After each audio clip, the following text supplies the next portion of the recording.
حضرت عمر کے پاس گئے کہ میں اتنا نہیں کر سکتا ہوں. حضرت عمر نے پوچھا کتنے ہیں, کہ اتنے ہیں. حضرت نے کہا نہیں غلط کہہ رہا ہو, تم یہ کر سکتے ہو, تم جو ہے کرنا نہیں چاہ رہے ہو, لہذا یہی رہیں گے جو انہوں نے کہا, اس میں کم نہیں کیے جائیں گے.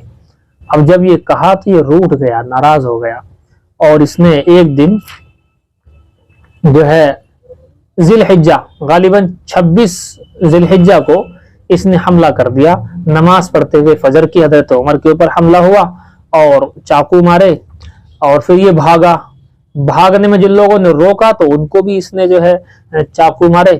حضرت عمر جو ہے زخمی ہو گئے, تو حضرت عمر نے پیچھے والے کا ہاتھ پکڑ کر نماز کے لیے آگے کر دے کہ نماز پڑھاؤ, نماز کی فکر کرو, میری نہیں. بہرحال اسے جو ہے پکڑا گیا. جب وہ پکڑ میں آیا تو اس نے اپنے آپ کو خودکشی کر لی.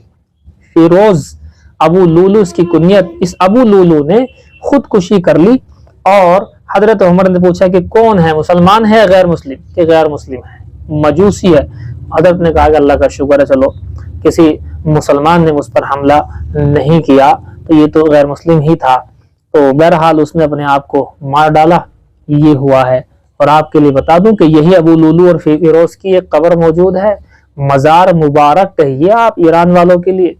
ایران کے اندر وہ جگہ موجود ہے جہاں حضرت عمر کو شہید کرنے والا بدبخت کی قبر ہے, اور اس بدبخت کو اتنا زیادہ مانتے ہیں شیعہ لوگ, حضرت علی کو کیا نام, حضرت عمر کو الٹا سیدھا کہتے ہیں, نعوذ باللہ من ذالک. تو وہ قبر موجود ہے وہاں پر ابو لولو کی, حضرت عمر کو شہید کرنے والے کی. یہ پتہ نہیں کیا حساب ہے کہ حضرت عمر کو شہید کرنے والے شخص کی قبر اور مزار بنانا اور اس کا بڑا لمبا چوڑا. میں نے ایک بزرگ ہیں حضرت مولانا منظور مینگل صاحب دامت برکاتہم, بہت زبردست بزرگ ہیں, علمی مقام پر, بڑے اونچے مقام پر اللہ نے انہیں فائز کیا ہے. حضرت نے یہ بتایا کہ وہاں ایسا زلزلہ اور بھوکمپ آیا اس ایریے میں جہاں یہ ابو لولو کی قبر ہے. حضرت عمر کا وہاں پر پتلا نکالنا, حضرت عمر کے جو ہے مجسمہ بنانا اور اس کی بے حرمتی کرنا مجسمے کی اس طرح کی, تو اللہ نے وہاں عذاب بھی بھیجا ان لوگوں کے اوپر. وہاں بہت سارے ایرانی لوگ مر بھی گئے, وہاں کی بلڈنگیں تباہ ہو گئی, زلزلے آ گئے, بھوکمپ آ گئے. تو یہ اس طریقے سے کرتے ہیں, نعوذ باللہ من ذالک. تو بہرحال حضرت عمر کو شہادت اس طرح سے ہوئی, حضرت عثمان غنی کی اس طرح سے ہوئی. آپ کو میں نے مختلف جو ہے روایتوں کو جوڑ کر کے تھوڑا سا یہ بیان کر دیا. تو حضرت عمر وہ دروازہ تھے کہ جب تک وہ دروازہ بند ہے تب تک فتنے نہیں آ سکتے باہر. حضرت عمر کی شہادت گویا کہ اس گیٹ کا ٹوٹ جانا اور پھر فتنوں کا باہر آنا اور قیامت تک کے لیے وہ فتنے ختم نہ ہونا, یہ حضرت عمر ہی کی شان تھی. اللہ نے ان کو بنایا تھا اس طرح کا. تو آپ تھوڑا سا اس چیز کو دیکھ لیجئے. شیخین سے مراد حضرت ابوبکر صدیق اور حضرت عمر رضی اللہ تعالی عنہما کو برا بھلا نہیں کہنا چاہیے. برا بھلا کہنے والوں کا انجام بہت برا ہوتا ہے. بعض کتابوں میں جیسے شواہد النبوہ نامی ایک کتاب ہے, اس کے اندر بہت سے واقعات بھی لکھے ہوئے ہیں کہ جنہوں نے حضرت ابوبکر صدیق رضی اللہ تعالی عنہ کو, حضرت عمر رضی اللہ عنہ کو برا بھلا کہا ہے. ان کا حال کوئی کتا بن گیا, کوئی خنزیر بن گیا, کوئی بندر بن گیا. ایک کتاب کے اندر لکھا ہے, حضرت امام اعظم رحمہ اللہ سے منقول ہے وہ واقعہ, فرماتے ہیں کہ ایک جگہ پر 2 گدھے تھے. کسی بدبخت نے ان دونوں گدھوں پر, ایک پر ابوبکر کا نام لکھا, ایک پر عمر کا نام لکھا. اچانک سے ان میں سے ایک گدھے نے اس شخص کو اتنی زور سے لات ماری کہ وہ ڈھیر ہو گیا. اب یہ ڈھیر ہوا تو بزرگ کے پاس گئے, حضرت کے پاس آئے. تو حضرت نے یوں کہا کہ اگر ایسی بات ہے کہ ایک گدھے نے لات ماری ہے تو جاؤ, میرا ایمان میرا یقین یہ ہے کہ اس گدھے نے لات ماری ہوگی جس گدھے پر عمر کا نام لکھا ہوگا.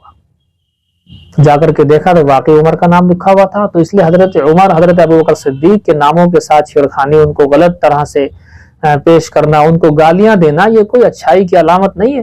ہمارے ہاں تمام صحابہ کا احترام ہے, تمام صحابہ کا ادب ہے. ابوبکر صدیق, عمر, عثمان, علی, سعد, سعید, طلحہ, زبیر اور تمام جو ہے جتنی بھی گھر کے حضور صلی اللہ علیہ وسلم کے گھر کے لوگ ہیں, اہل بیت ہیں, وہ ہماری جان ہے بالکل. تو ہمارے ہاں کسی کی بے عزتی نہیں ہے.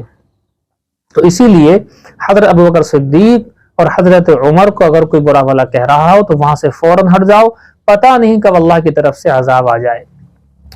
ایک واقعہ امام مستغفری رحمہ یہ شواہد النبوہ نامی ایک کتاب کے اندر لکھا ہوا ہے کہ 3 آدمی یمن کی طرف جا رہے تھے، اور ان 3 آدمیوں میں ایک شخص ان لوگوں میں کوفی تھا، یعنی کوفہ کا رہنے والا تھا، اور کوفہ والوں نے اکابرین کو بڑا غلط کہا، برا بلا، حتیٰ کہ حضرت علی کو بھی نہیں چھوڑا، نعوذ باللہ من ذالک۔ کہتے ہیں وہ کوفی شخص حضرت ابوبکر صدیق، حضرت عمر کی شان میں گستاخی کر رہا تھا، بد زبانی کر رہا تھا۔ لوگوں نے منع کیا، بار بار منع کیا، جو اور قافلے میں لوگ تھے ان کے علاوہ بھی آ گئے تھے، ان لوگوں نے منع کیا کہ بھی یہ حرکت نہ کرو، شیخین کے بارے میں غلط الفاظ اور غلط باتیں نہ نکالو۔ بہرحال وہ نہیں مانا، باز نہیں آ رہا تھا۔ ہم لوگ یمن کے قریب پہنچے۔ کہتے ہیں کہ ہم نے جب نماز فجر کا وقت آیا تو ہم نے اسے جگایا، تو اس نے جاگ کر یوں کہا کہ جی میں نے ابھی اللہ کے رسول صلی اللہ علیہ وسلم کو خواب میں دیکھا ہے، میرے سرہانے اللہ کے حبیب آئے ہیں اور مجھے آ کر یوں کہا، اے فاسق، خداوند تعالیٰ تجھ کو ذلیل و خوار کرے، تو اسی منزل پر مسخ ہو جائے گا، تیرا چہرہ بدل جائے گا۔ کہتے ہیں یہ خواب اس نے سنایا، اس کے فوراً بعد ہی اس کے دونوں پاؤں بندر جیسے ہو گئے، جیسے کہ بندر کے پیر ہوتے ہیں، ایسا اس کا ہو گیا۔ اب تھوڑی ہی دیر میں اس کی شکل و صورت بھی بندر جیسی بن گئی۔ ہم لوگوں نے نماز فجر ادا کی اور فجر کے بعد میں اس کو پکڑ کر اونٹ پر پالان جو ہوتا ہے اس کو رسیوں میں باندھ دیا اور وہاں سے روانہ ہو گئے۔ کہتے ہیں غروب آفتاب کے وقت جب ایک جنگل کے آس پاس پہنچے تو وہاں چند بندر موجود تھے، جیسے نارملی بندر رہا کرتے ہیں۔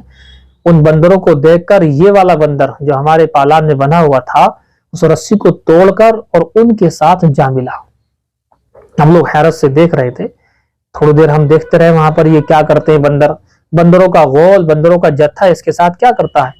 ہم نے دیکھا کہ یہ بندر ہماری طرف دیکھ رہا ہے اور حسرت اور افسوس کے ساتھ دیکھ رہا ہے، اس کی آنکھوں سے جاری اب اسے افسوس ہو رہا ہے کہ میں نے شیخین کے متعلق جو غلط میں نے جو ہے باتیں کہی ہیں، اللہ تعالیٰ حفاظت فرمائے، تو یہ دیکھ رہا ہے اس طریقے سے اور اس کی آنکھوں سے آنسو جاری ہیں۔ تھوڑی دیر بعد سارے بندر وہاں سے دوسری طرف پہنچ گئے تو یہ بھی ان بندروں کے ساتھ چلا گیا۔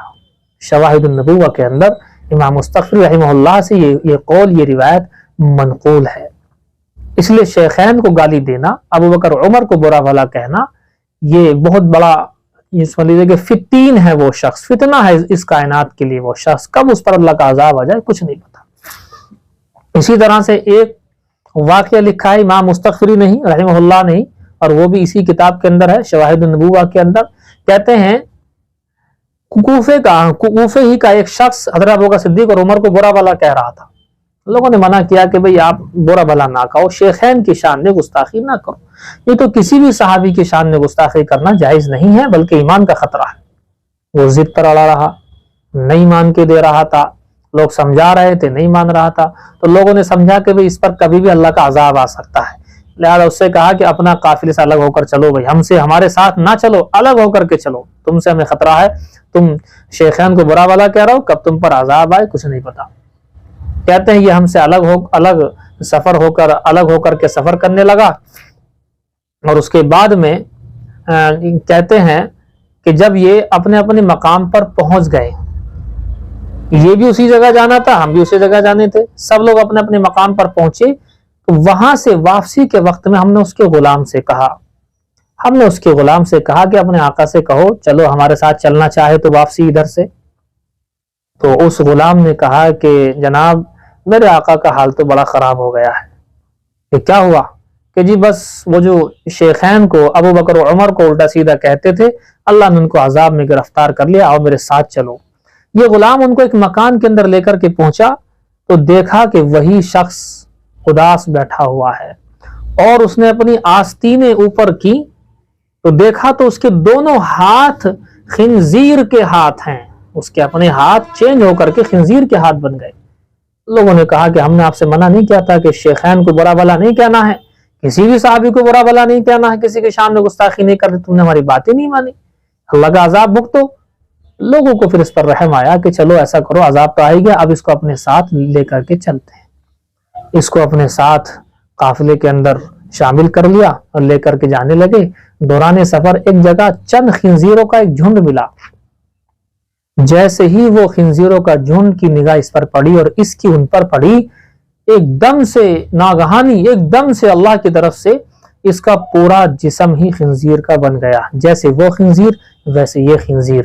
اور یہ جب دیکھا یہ خنزیر بن گیا ہوں، اس شخص نے اپنے آپ کو دیکھا تو یہ ان انسانوں سے دور ہٹ کر کے اپنے جو خنزیروں میں جا کر کے مل گیا، بھاگ کر ان کے ساتھ مل گیا۔ ہم نے دیکھا، انتظار بھی کیا، لیکن بہرحال وہ خنزیروں کے ساتھ ہی وہاں سے روانہ ہو گیا۔ اس طریقے سے شیخین کو برا بھلا کہنے والا کوئی جو ہے بندر بنا، کوئی خنزیر بنا، پھر کہتے ہیں ہم مجبوراً جب وہ ہمیں نہیں ملا اور خنزیروں میں رل گیا تو اس کے غلام کو اور اس کے سامان کو لے کر کے ہم کوفہ تک آئے۔ یہ بھی شواہد النبوہ نامی کتاب کے اندر ہی واقعہ لکھا ہوا۔ اس لیے حضرات شیخین کو برا بھلا کہنا بے انتہا غلط ہے، چاہے دیندار آدمی برا بھلا کہے یا کوئی بے دین کہے، ہر اعتبار سے غلط ہے کسی بھی صحابی کو۔ اسی طرح سے ایک واقعہ انہوں نے ہی، امام مستغفر رحمہ اللہ نے ہی شواہد النبوہ کے اندر نقل کیا ہوا ہے۔ وہ فرماتے ہیں کہ ملک شام میں ہم تھے، وہاں پر تو ایک امام کے پیچھے نماز پڑھی تو اس نے نماز کے بعد میں ابو بکر و عمر کے لیے حق میں بد دعا کی، نعوذ باللہ، ابو بکر اور عمر کے حق میں بد دعا کر رہا تھا۔ تو کہتے ہیں ہم نے خیر وہاں سے نماز پڑھ کے واپس آ گئے۔ جب دوسرے سال ہم اسی مسجد میں گئے تو پھر ہم نے امام صاحب کے پیچھے نماز پڑھی، اور اس بار جو امام تھے انہوں نے ابو بکر صدیق اور عمر کے حق میں بہترین دعا کی، بد دعا نہیں کی، بہترین طریقے سے دعائے خیر کی۔ اب بڑے حیران کہ پچھلے سال والے امام صاحب کہاں چلے گئے جو ابو بکر اور عمر کو الٹا سیدھا کہتے تھے، اب کی بار تو دعائیں ہو رہی ہیں۔ تو لوگوں نے کہا کہ آپ خود چل کر کے دیکھ لو ان کا حال کیا ہو گیا۔ کہتے ہیں ہمیں لوگ ایک مکان میں لے گئے، ہم وہاں جا کر کے دیکھا، تو وہاں جا کر کے دیکھا ایک کتا بیٹھا ہوا ہے اور اس کی دونوں آنکھوں سے آنسو جاری ہیں، رو رہا ہے وہ کتا۔ ہم نے اس سے کہا کہ تم وہی ہو جو ابو بکر عمر کو الٹا سیدھا کہا کرتے تھے، بد دعائیں کیا کرتے تھے؟ اس نے سر ہلایا کہ ہاں وہ میں ہی بدبخت ہوں، اللہ نے کتا بنا دیا۔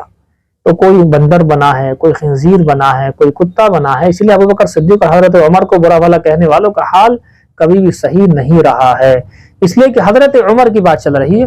حضرت عمر دروازہ ہیں فتنوں کی رکاوٹ کا، حضرت عمر بیچ میں سے ہٹیں گے یا شہادت ہو جائے گی، فتنے گھر میں جو ہے سب لوگوں کے گھروں میں داخل ہو جائیں گے، دروازہ ٹوٹ جائے گا، فتنے باہر نکل آئیں گے، اور ہوا بھی یہی۔